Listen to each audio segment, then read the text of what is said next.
નમસ્કાર દોસ્તો, સ્વાગત છે તમારું તમારી પોતાની YouTube channel GK by MK sir Gujarati GK પર. આજે આપણે વિડીયોમાં 11 માર્ચ 2026ના 15 મોસ્ટ એમ્પી ટોપિકને ડિટેલમાં કવર કરીશું, એ પણ ખૂબ જ ઝડપથી. તો પૂરો વિડીયો બહુ ધ્યાનથી જોજો. લાસ્ટમાં તમારી ટેસ્ટ હશે, જ્યારે જવાબ તમારે કોમેન્ટમાં આપવાના છે. અને સાથે જ મિત્રો, ગઈકાલના વિડીયોમાં જે મિત્રો જવાબ આપ્યા છે તેમાંથી 3 મિત્રોના નામ પણ એનાઉન્સ કરવાના છે. સાથે જ મિત્રો, જો તમે આપણી ચેનલના વિડીયોને દરરોજ ફોલો કરશો તો તમે કોઈ પણ કોમ્પિટિટિવ એક્ઝામની તૈયારી કરો છો તેમાં તમને નિશ્ચિત ફાયદો થશે, કારણ કે આપણે એવા જ 15 મોસ્ટ એમ્પી ટોપિક લઈએ છીએ કે જે તમારી તમામ સ્પર્ધાત્મક પરીક્ષા માટે ખૂબ જ ઉપયોગી હોય. અને સાથે જ આપણે ડેઇલી, વીકલી અને મંથલી રિવિઝન તો કરાવીએ જ છે. તો જો હજુ સુધી ચેનલને સબસ્ક્રાઇબ ના કરી હોય તો જલ્દીથી કરી લેજો. તો ચલો વિડીયો સ્ટાર્ટ કરીએ છીએ. પ્રધાનમંત્રી નરેન્દ્ર મોદીએ ભારતની પ્રથમ રિંગ મેટ્રોની શરૂઆત ક્યાં કરી છે? તો મિત્રો, આ જે રિંગ મેટ્રો છે તેની શરૂઆત નરેન્દ્ર મોદીએ કરી છે દિલ્હી ખાતેથી. વડાપ્રધાન નરેન્દ્ર મોદીએ દિલ્હીના જે મજલિસ પાર્કથી લઈને મોજપુર કોરિડોર છે તેનું ઉદ્ઘાટન કર્યું છે, કે જે ભારતની પ્રથમ રિંગ મેટ્રો સેવા બની છે. આ રિંગ મેટ્રોની કુલ લંબાઈની વાત કરીએ તો તે 71.15 કિલોમીટર છે, કે જે તેને વિશ્વના સૌથી લાંબા મેટ્રો રિંગ કોરિડોરમાંનો એક બનાવે છે. આજે આખો લૂપ કમ્પ્લીટ થશે, તેમાં કુલ 36 સ્ટેશનોનો સમાવેશ થાય છે. અને આ કોરિડોર દિલ્હીના વિવિધ ભાગોને એકબીજા સાથે જોડે છે, કે જેનાથી મુસાફરોને આખી દિલ્હીની મુસાફરી કરવા માટે વારંવાર ટ્રેન બદલવી નહીં પડે. અને સાથે જ મિત્રો, આ જે મેટ્રો લાઇન છે એ અત્યાધુનિક ડ્રાઈવરલેસ ટેકનોલોજી અને અદ્યતન સિગ્નલિંગ સિસ્ટમથી પણ સજ્જ છે.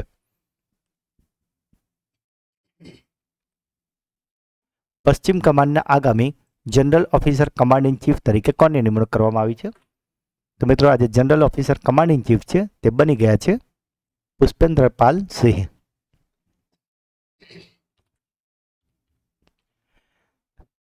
સિપ્રી રિપોર્ટ 2020થી 2024 મુજબ વિશ્વનો બીજો સૌથી મોટો હથિયાર આયાતકાર દેશ કયો બન્યો છે? તો મિત્રો, આજે સિપ્રીનો રિપોર્ટ આવ્યો છે તેના અનુસાર જે વિશ્વનો બીજો સૌથી મોટો હથિયાર આયાત કરતા, એટલે કે બીજા દેશમાં પોતાના દેશમાં હથિયારો મંગાવતું હોય, અને આવો કરનારો વિશ્વનો બીજો દેશ બન્યો છે ભારત. અને જો મિત્રો પ્રથમની વાત કરીએ તો પ્રથમ છે યુક્રેન. તમને ખ્યાલ જ હશે કે ઘણા લાંબા સમયથી યુક્રેન અને રશિયા વચ્ચે યુદ્ધ ચાલી રહ્યું છે. તો યુક્રેન જ છે કે જે વિશ્વમાં સૌથી વધારે હથિયારો પોતાના દેશમાં આયાત કરે છે. અત્યાર પછી બીજા નંબર પર છે આપણો દેશ ભારત. ભારતીય સેના કયા દેશ સાથે સંયુક્ત સૈન્ય અભ્યાસ, કે જેનું નામ છે લામિતીય, તો આ જે લામિતીય 2026માં તેમાં ભાગ લઈ રહી છે? તો મિત્રો, આ જે લામિતીય 2026 છે તે ભારત ભાગ લઈ રહ્યું છે સેશલ્સની સાથે. મહિલાઓની સુરક્ષા માટે નિર્ભયા નિશા પહેલ કોણે શરૂ કરી છે? તો મિત્રો, આજે નિર્ભયા નિશા પહેલ છે તેની શરૂઆત કરી છે કેરળ પોલીસે. અને મિત્રો, આમાં જે મહિલાઓને મોબાઈલમાં એક એપ્લિકેશન આપવામાં આવશે, અને જેવું જ્યારે પણ એમને કોઈ જગ્યા પર ઇમરજન્સી જેવું લાગશે તો તરત જે પિંક ટીમ હોય છે પોલીસ દળની, તે તરત ત્યાં તેમની સહાયતા માટે પહોંચી જશે. મિત્રો, જો હજુ સુધી વિડીયોને લાઇક ના કરી હોય તો કરી દેજો. આ વિડીયોનો ટાર્ગેટ છે 200 લાઇક. કારણ કે મિત્રો, જેટલા 15 પ્રશ્નો આપણે આ વિડીયોમાં કવર કરાવીએ છીએ, આટલા જ 15 પ્રશ્નો જો તમે કોઈ અન્ય મોટા મોટા ક્લાસીસોની ચેનલ પર જોવા જશો તો એટલીસ્ટ 1.5 થી 1.5 કલાકનો પીરિયડ થાય છે. અને એમાં પણ જે પ્રશ્નો અત્યારે આપણે કવર કરીએ છીએ ને, આમાંથી જે પ્રશ્નો આજના છે ને, એ મોટા ક્લાસીસોના વિડીયોમાં તમને એ પ્રશ્નો 2 થી 3 દિવસ પછી ગણાતો જોવા મળશે તમને. તો આપણે એકદમ લેટેસ્ટ માહિતી આપીએ છીએ, ખૂબ જ ડિટેલમાં આપીએ છીએ, રિવિઝન સાથે કરાવીએ છીએ, અને એ પણ આપણો વિડીયો 15 થી 20 મિનિટનો જ હોય છે. તો મિત્રો, વિડીયોને લાઇક જરૂરથી કરજો. અલ નીનો દુષ્કાળને કારણે ભારતે કયા દેશને 1000 મેટ્રિક ટન ચોખાની સહાય મોકલી છે? તો મિત્રો, આજે દુષ્કાળ છે અલ નીનો, તેના કારણે એ દેશમાં ખૂબ જ ભૂખમરોની સ્થિતિ અત્યારે આવી ગઈ છે, અને જેના કારણે ભારતે તેને સહાય કરવા માટે 1000 મેટ્રિક ટન ચોખા મોકલ્યા છે. અને આ દેશ છે મલાવી.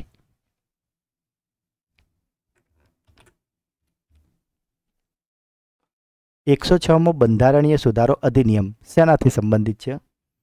તો મિત્રો, આજે બંધારણનો 106મો સુધારો આવે છે તે સંબંધિત છે નારી શક્તિ વંદન અધિનિયમથી. મિત્રો, આજે નારી શક્તિ વંદન અધિનિયમ છે તેને 128મો બંધારણીય સુધારો ખરડો પણ કહેવાય છે. અને આ મુખ્યત્વે લોકસભા, રાજ્યની વિધાનસભા અને દિલ્હી વિધાનસભામાં મહિલાઓ માટે જે 33% એટલે કે 1/3 બેઠકો અનામત રાખવાની જોગવાઈ કરે છે. આ જે અનામત છે તે અમલમાં આવ્યા પછી 15 વર્ષ સુધી અમલમાં રહેશે. ત્યારબાદ જો સંસદને લાગશે તો તેને લંબાવી પણ શકશે. આ અનામત નવી વસ્તી ગણતરી અને ત્યારબાદનું જે સીમાંકન થવાનું છે એ પ્રક્રિયા પૂરી થશે ત્યારબાદ લાગુ કરવામાં આવશે. અને સાથે જ મિત્રો, જે અનુસૂચિત જાતિ અને જનજાતિમાં જે અનામત બેઠક છે તેમાં પણ આ 33% મહિલાઓનો જે અનામત છે તેનો સમાવેશ કરાયો છે.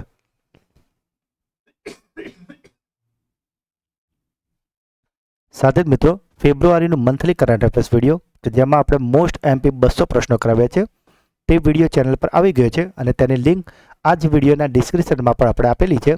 તો તેને અવશ્યથી જોઈ લેજો, કારણ કે જો આ વિડીયો તમે જોઈ લેશો તો ફેબ્રુઆરીના મંથલી કરંટ અફેર્સ બાબતે તમારે બીજું કંઈ જ જોવાની જરૂર નહીં પડે.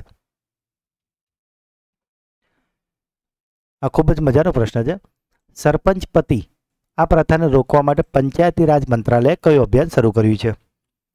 તો મિત્રો, આજે સરપંચ પતિ એટલે તમને ખ્યાલ હશે મિત્રો કે જ્યારે ગામડાઓમાં સરપંચની ચૂંટણી થવાની હોય તો ઘણા ગામમાં મહિલા ઉમેદવારોની સીટો નક્કી કરેલી હોય ત્યારે આવે છે. તો ઘણી બધી જગ્યા પર શું કરવામાં આવે છે કે મહિલાઓનું નામ ઉમેદવાર તરીકે નોંધી દેવામાં આવે છે અને જ્યારે તે જીતી જાય છે તો એ જે મહિલા છે એ ફક્ત નામના સરપંચ હોય છે, પણ જે સમગ્ર જે વહીવટ કહેવાય, કાર્યભાર કહેવાય, એ એમના પતિ સંભાળતા હોય છે અને આને જ કહેવાય છે સરપંચ પતિ. અને જ્યારે પંચાયતી રાજ મંત્રાલયના ધ્યાને આવ્યું કે આનું પ્રમાણ ખૂબ જ વધી રહ્યું છે કે જે ઓરિજિનલ સરપંચ છે એ ફક્ત નામના જ છે, તમામ વહીવટ તેમના પતિ દ્વારા થઈ રહ્યો છે કે જેઓ વાસ્તવિક રીતે સરપંચ નથી, અને એના જ માટે અત્યારે અભિયાન ચલાવાયું છે પ્રોક્સી સરપંચને નો કહો. હજી મિત્રો, વાત નીકળી છે પંચાયતી રાજની, તો અહીંયાથી તમારા માટે ક્લાસરૂમ ક્વેશ્ચન કાઢીએ છીએ આપણે. તો તમારા માટે પહેલો ક્લાસરૂમ ક્વેશ્ચન છે કે પંચાયતી રાજ ભારતમાં સૌપ્રથમ કયા રાજ્યમાં અને ક્યારથી અમલમાં આવ્યું છે? અને બીજો પ્રશ્ન છે કે પંચાયતી રાજ ભારતમાં તો થઈ ગયું, ગુજરાતમાં ક્યારથી અમલમાં આવ્યું છે? એટલે એક તમારે ભારતમાં કયા રાજ્યમાં અને કઈ તારીખથી અને ગુજરાતમાં કઈ તારીખથી અમલમાં આવ્યું એ બે વસ્તુ મને જણાવવાની છે. મિત્રો, જ્યારે પણ આપણે આવા ક્લાસરૂમ ક્વેશ્ચન પૂછીએ છીએ ત્યારે તમારે થોડું અલગ એક્સ્ટ્રા સર્ચ કરવું પડતું હોય છે. પણ ખુશીની વાત એ છે કે આપણા મોટાભાગના સબસ્ક્રાઈબર મિત્રો કે જે વિડીયોને રેગ્યુલર જુએ છે તો તમામ મિત્રો આપણા જે ક્લાસરૂમ ક્વેશ્ચન છે તેના જવાબ જરૂરથી આપે છે. અને આ ખૂબ જ સારી એક હેબિટ કહેવાય કે તમે આવા દરેક પ્રશ્નને સર્ચ કરીને પણ એનો જવાબ શોધીને પણ લખો છો, અને જેથી હું રિપ્લાય તો દરેકને કરું જ છું, પરંતુ આ જે પણ મિત્રો આ રીતે સર્ચ કરીને જવાબ લખે છે તે તમામને ખૂબ અભિનંદન અને મારા તરફથી થેન્ક યુ પણ, કારણ કે તમે પોતાની જાતને સતત અપડેટ કરતા રહો છો અને જેના માટે તમે આટલા પ્રયત્નશીલ રહો છો, અને એ ખૂબ જ સારી બાબત છે. અને મિત્રો, જેમ આપણી ટેગલાઇન છે કે આવા નાના પ્રયત્નો જ એક દિવસ મોટી જીત અપાવે છે.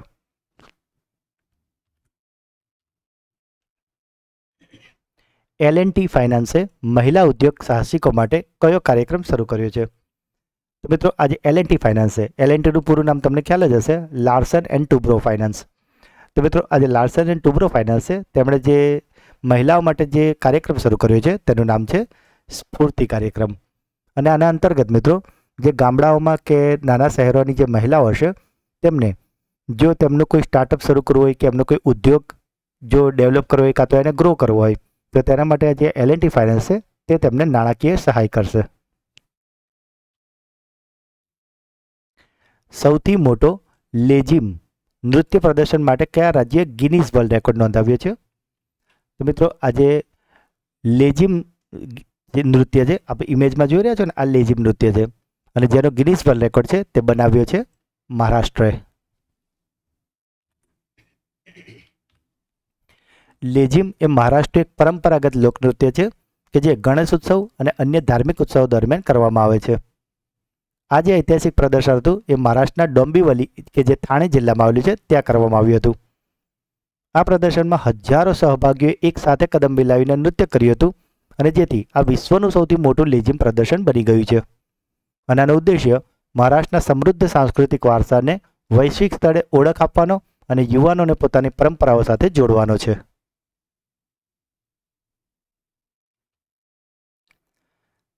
જલ મહોત્સવ 2026નો દેશવ્યાપી શુભારંભ ક્યાંથી કરવામાં આવ્યો છે?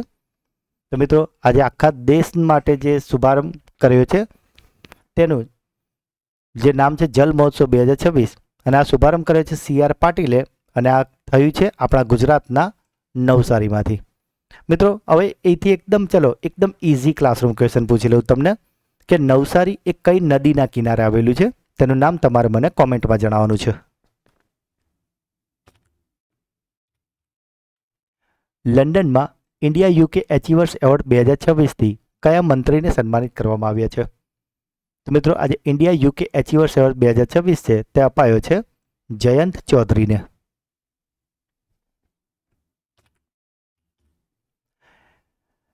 આ જે એવોર્ડ છે તે તેમને પોલિટિક્સ એન્ડ પબ્લિક સર્વિસ એટલે કે રાજકારણ અને જાહેર સેવાની શ્રેણીમાં આપવામાં આવ્યું છે. સાથે જ ભારત અને યુકે વચ્ચેના જે શૈક્ષણિક અને વ્યવસાયિક સંબંધોને મજબૂત કરવા અને કૌશલ્ય વિકાસના ક્ષેત્રમાં તેમના યોગદાન બદલ આ એવોર્ડ આપવામાં આવ્યો છે.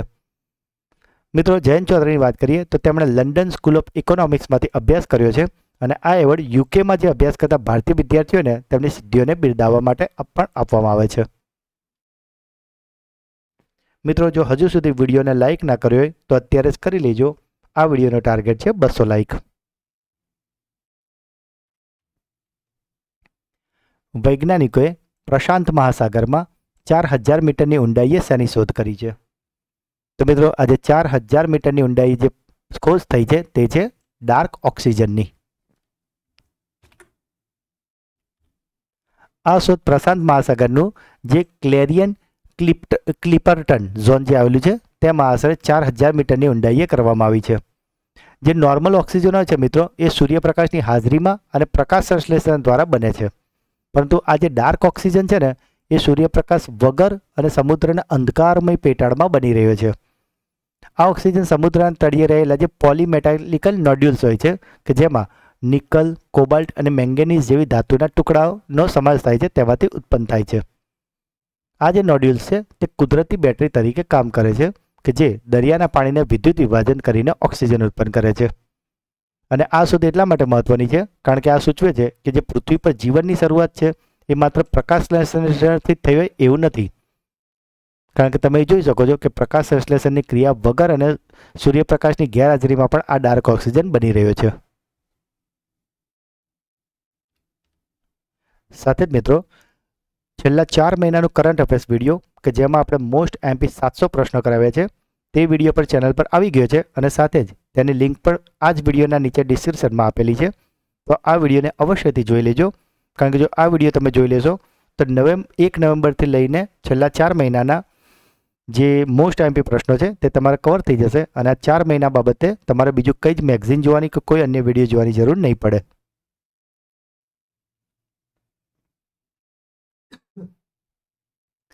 ફોર્મ્યુલા 1 ઓસ્ટ્રેલિયન ગ્રાન્ડ પ્રિક્સ 2026નો ખિતાબ કોણે જીત્યો છે?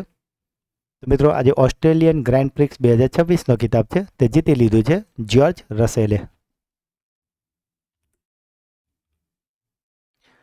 તેલંગાના ગદ્દાર એવોર્ડ્સ 2025માં શ્રેષ્ઠ અભિનેત્રીનો એવોર્ડ કોણે જીત્યો છે? તો મિત્રો આજે એવોર્ડ છે કે જેનું નામ છે તેલંગાના ગદ્દાર એવોર્ડ 2025 અને તે આપવામાં આવ્યું છે રશ્મિકા મંદાનાને. મિત્રો રશ્મિકા મંદાના છે તેમને આ એવોર્ડ તેમની આવેલી ફિલ્મ ધ ગર્લફ્રેન્ડ માટે આપવામાં આવ્યો છે. અને સાથે જ મિત્રો આ રશ્મિકા મંદાના કે જેમને તમે પુષ્પા પિક્ચરમાં શ્રીવલ્લીના નામથી ઓળખતા જશો અને સાથે તેમની અત્યારે ચર્ચામાં એટલે પણ હતા કારણ કે હમણાં થોડા દિવસ અગાઉ જ તેમના મેરેજ થયા હતા કે જે પણ સાઉથના એક હીરો છે વિજય દેવરકોંડા જેમની સાથેની એમની 2 પિક્ચરો ખૂબ જ પ્રસિદ્ધ હતી ગીતા ગોવિંદમ અને ડિયર કોમરેડ્સ. તો મિત્રો આ હતા આજના 15 પ્રશ્નો. આઈ હોપ કે તમને મજા આવી હશે અને બધા પ્રશ્નો ખ્યાલ પણ રહી ગયા હશે. હવે સમય છે તમારા સુપર ફાસ્ટ ફ્લેશ રિવિઝનનો કે જેમાં ગઈકાલના જે 15 પ્રશ્નો હતા તેનું ફટાફટ એક રિવિઝન કરી લઈએ. તો ગઈકાલનો પહેલો પ્રશ્ન હતો ICC men's T20 world cup 2026નો વિજેતા કોણ બન્યું છે? તો મિત્રો આ વિજેતા બન્યું છે આપણો દેશ ભારત કે જેણે ન્યૂઝીલેન્ડને 96 રનથી હરાવ્યું છે. હુન્ડાઈ મોટર ઇન્ડિયાના નવા MD અને CEO કોણ બન્યા છે? તો આ બની ગયા છે તરુણ ગર્ગ. તાજેતરમાં કઈ બેંકે ગ્રીન ઇન્ફ્રાસ્ટ્રક્ચર બોન્ડ દ્વારા 100 કરોડ એકત્ર કર્યા છે? તો મિત્રો આજે ગ્રીન ઇન્ફ્રાસ્ટ્રક્ચર બોન્ડથી 100 કરોડ એકત્ર કર્યા છે બેંક ઓફ બરોડાએ. મિત્રો અહીંયા આપણે તમને એક મર્જર પ્રશ્ન પૂછ્યો હતો ગઈકાલે ક્લાસરૂમ ક્વેશ્ચનનો, કે જેના મોટા ભાગના આપણા જે સબસ્ક્રાઈબર મિત્રો છે તેમણે સાચો જ જવાબ આપ્યો છે. તે તમામને ખૂબ ખૂબ અભિનંદન. અને જે મિત્રોએ જવાબ નથી આપ્યો કાં તો નથી ખ્યાલ તેમને આપણે જણાવી દઈએ. આપણો પ્રશ્ન એ હતો કે બેંક ઓફ બરોડા સાથે બીજી કઈ બે મોટી બેંકોનું મર્જર થયું હતું. તો મિત્રો બેંક ઓફ બરોડા સાથે જે મર્જર થયું છે એના માટે આપણે એક સૂત્ર છે કે વિજય બરોડા દે. વિજય બરોડા દે એટલે કે Vijaya bank, bank of Baroda અને દેના બેંક, આ ત્રણ બેંકોનું મર્જર થઈ ગયું છે અને હવે આ ત્રણેય બેંક ઓફ બરોડાના નામથી જ ઓળખાય છે. તો જેમણે જવાબ આપ્યો છે તે તમામ મિત્રોને ખૂબ ખૂબ અભિનંદન. આઈસીસી T20 વર્લ્ડ કપમાં પ્લેયર ઓફ ધ ટુર્નામેન્ટ કોણ બન્યું છે? તો મિત્રો આજે પ્લેયર ઓફ ધ ટુર્નામેન્ટ છે તે બની ગયા છે સંજુ સેમસન. સંરક્ષણ રાજ્યમંત્રી સંજય શેઠે અદ્યતન આધાર સેવા કેન્દ્રનું ઉદ્ઘાટન ક્યાં કર્યું છે? તો મિત્રો આજે ઉદ્ઘાટન છે તે કરાયું છે રાંચીમાં. કોટા બુંદી ગ્રીનફિલ્ડ એરપોર્ટનો શિલાન્યાસ કોણે કર્યો છે? તો મિત્રો આ શિલાન્યાસ કર્યો છે વડાપ્રધાન નરેન્દ્ર મોદીએ. મેલા પ્રથા એટલે કે ગટર સાફ કરવાની પ્રથા નાબૂદ કરવા માટે જે સ્પાઈડર નામનું AI રોબોટ ક્યાં તૈનાત કરવામાં આવ્યું છે? તો મિત્રો આ જે સ્પાઈડર છે તે તૈનાત કરાયો છે તિરુવનંતપુરમ, કેરળમાં. બાર્બી ડ્રીમ ટીમમાં સામેલ થનારી પ્રથમ ભારતીય મહિલા ક્રિકેટર કોણ બની છે? મિત્રો આ મહિલા ક્રિકેટર છે તેનું નામ છે સ્મૃતિ મંધાના. SBI જનરલ ઇન્સ્યોરન્સના નવા બ્રાન્ડ એમ્બેસેડર તરીકે કોની નિમણૂક કરવામાં આવી છે? તો મિત્રો આ નિમણૂક કરાઈ છે પંકજ ત્રિપાઠીની. કયા ભારતીય રાજ્યએ 16 વર્ષથી ઓછી ઉંમરના બાળકો માટે સોશિયલ મીડિયા એક્સેસ પર પ્રતિબંધ મૂકવાનો નિર્ણય લીધો છે? તો મિત્રો આ નિર્ણય લેવાયો છે કર્ણાટકમાં. ખેલો ઇન્ડિયા ટ્રાઇબલ્સ ગેમ્સ 2026નું આયોજન ક્યાં કરવામાં આવશે? તો મિત્રો આજે ખેલો ઇન્ડિયા ટ્રાઇબલ્સ ગેમ્સ 2026 છે તેનું આયોજન કરવાનું છે છત્તીસગઢમાં. આસામમાં નાગરિકતા સંશોધન અધિનિયમ હેઠળ ભારતીય નાગરિકતા મેળવનાર પ્રથમ વ્યક્તિ કોણ બન્યા છે? તો આ પ્રથમ વ્યક્તિ છે દીપાલી દાસ કે જેઓ મૂળ બાંગ્લાદેશના છે. 16 વર્ષથી ઓછી ઉંમરના બાળકો માટે સોશિયલ મીડિયા પર પ્રતિબંધની જાહેરાત કરનાર પ્રથમ એશિયાઈ દેશ કયો બન્યો છે? તો મિત્રો આ પ્રથમ એશિયાઈ દેશ છે Indonesia. Hurun global rich list 2026માં એશિયા અને ભારતના સૌથી ધનિક વ્યક્તિ કોણ બન્યા છે? તો મિત્રો આ સૌથી ધનિક વ્યક્તિ બની ગયા છે મુકેશ અંબાણી. લાઈફ ટાઈમ લિબર્ટેરિયન એવોર્ડથી સન્માનિત થનારા પ્રથમ ભારતીય લેખક કોણ બન્યા છે? તો મિત્રો આ છે ગુરુચરણ દાસ. તો મિત્રો આ હતા ગઈકાલના 15 પ્રશ્નો કે જેનું અત્યારે તો આપણે ફટાફટ રિવિઝન કર્યું છે. તો ગઈકાલના વિડીયોમાં આપણે આને ખૂબ જ ડિટેલમાં અને સારી રીતે સમજાવ્યા છે. તો જો હજુ સુધી તમે તે વિડીયો ના જોયો હોય તો તેની લિંક પણ આ જ વિડીયોના નીચે ડિસ્ક્રિપ્શનમાં આપેલી છે, તેને અવશ્યથી જોઈ લેજો. હવે મિત્રો સમય છે આપણા બ્રેઇન બૂસ્ટર ટેસ્ટનો કે જેમાં આજના જે 15 પ્રશ્નો હતા તેમાંથી 3 પ્રશ્નોના તમને પૂછવામાં આવશે જેના જવાબો તમારે કોમેન્ટમાં આપવાના છે. પરંતુ એ પહેલાં ગઈકાલના જે બ્રેઇન બૂસ્ટર ક્વિઝના જે મિત્રો જવાબ આપે છે તેમાંથી 3 મિત્રોના નામ એનાઉન્સ કરવાનો સમય છે. અને એ 3 મિત્રો છે હનુભાઈ ચૌહાણ, રઘુ ગોહેલ અને ખુશ્બુ પટેલ. તો આ 3 મિત્રોને ખૂબ ખૂબ અભિનંદન કે જેઓ દરરોજ આપણી ચેનલના વિડીયોને જુએ જ છે અને સાથે સાથે બ્રેઇન બૂસ્ટર ક્વિઝ અને ક્લાસરૂમ ક્વેશ્ચન અને વિડીયોના પ્રતિભાવો પણ દરરોજ કોમેન્ટમાં જણાવે છે. તો મિત્રો જો તમે પણ વિડીયો પર આજે પહેલીવાર જોઈ રહ્યા છો અને ચેનલ પર નવા છો તો તમને રિક્વેસ્ટ કે તમે પણ આ બ્રેઇન બૂસ્ટર ક્વિઝના જવાબ જરૂરથી આપજો. બની શકે કે આવતીકાલના વિડીયોમાં તમારું નામ પણ એનાઉન્સ થાય. તો આજનો પહેલો પ્રશ્ન છે L&T ફાઇનાન્સે મહિલા ઉદ્યોગ સાહસિકો માટે કયો કાર્યક્રમ શરૂ કર્યો છે? જલ મહોત્સવ 2026નો દેશવ્યાપી શુભારંભ ક્યાંથી કરવામાં આવ્યો છે? તો મિત્રો આ બંને પ્રશ્નના જવાબ તમારે કોમેન્ટમાં આપવાના છે. અને જો તમે આપણી ચેનલના વિડીયોને દરરોજ ફોલો કરશો તો તમે કોઈ પણ કોમ્પિટિટિવ એક્ઝામની તૈયારી કરો છો તેમાં તમને નિશ્ચિત ફાયદો થશે. તો મિત્રો જો આ વિડીયો તમને ગમ્યો હોય તો લાઇક કરજો. આ વિડીયોનો ટાર્ગેટ છે 200 લાઇક. જે પણ પ્રશ્ન પૂછવામાં આવે છે કે તમારો કોઈ ડાઉટ છે તો તેને કોમેન્ટ કરો અને ખાસ વિડીયો તમને કેવો લાગ્યો એ કોમેન્ટમાં જરૂરથી જણાવજો. વિડીયોને તમારા એટલીસ્ટ 3 વોટ્સઅપ કાં તો ટેલિગ્રામ ગ્રુપમાં આ વિડીયોની લિંકને અવશ્યથી શેર કરજો મિત્રો, કારણ કે એક પ્રકારનું વિદ્યાદાન છે તો તેને અવશ્યથી કરજો. અને જો ચેનલને સબસ્ક્રાઇબ ના કરી હોય તો અત્યારે જ કરી લેજો. તો મળીએ છીએ એક નવા વિડીયોમાં. ત્યાં સુધી ભણતા રહો, આગળ વધતા રહો. જય હિન્દ, જય ભારત, જય ગુજરાત.